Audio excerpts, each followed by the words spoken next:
प्रणाम करै छी समस्त मिथिलावासी के। हम मैथिली नीतू झा अहाँ सबके बीच एकटा गौरी पूजा के गीत लऽ कऽ उपस्थित छी। तो सुनै गौरी पूजा के गीत।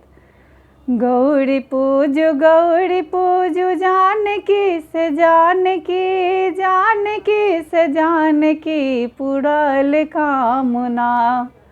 बड़ भेटल रघुबर पूरल कामना, बड़ भेटल रघुबर पूरल कामना।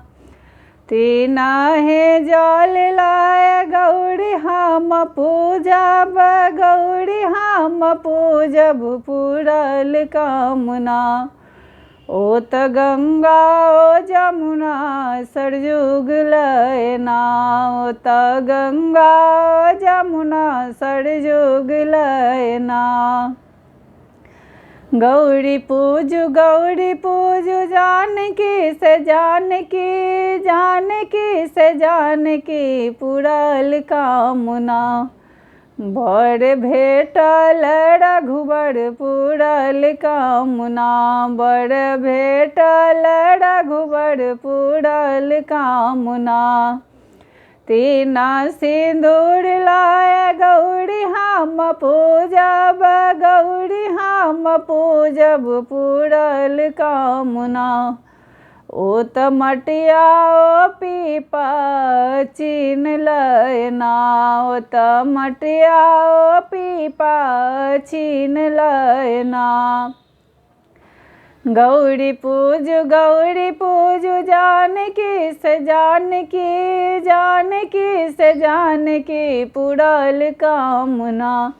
बड़ भेटल रघुबर पूरल कामना, बड़ भेटल रघुबर पूरल कामना।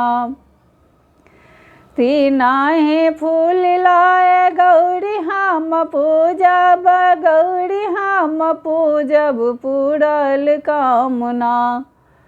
ओ त बेली चमेली अड़हुल लयना, ओ त बेली चमेली अड़हुल लयना।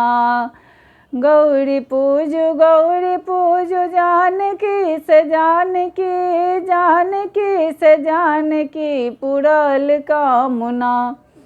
बड़ भेटल रघुबर पूरल कामना, बड़ भेटल रघुबर पूरल कामना। तीन नवेद लाय गौरी हम पूजब, गौरी हम पूजब पूरल कामना। ओ त केरा ओ पेड़ा नारियल लयना, ओ त केरा ओ पेड़ा नारियल लयना।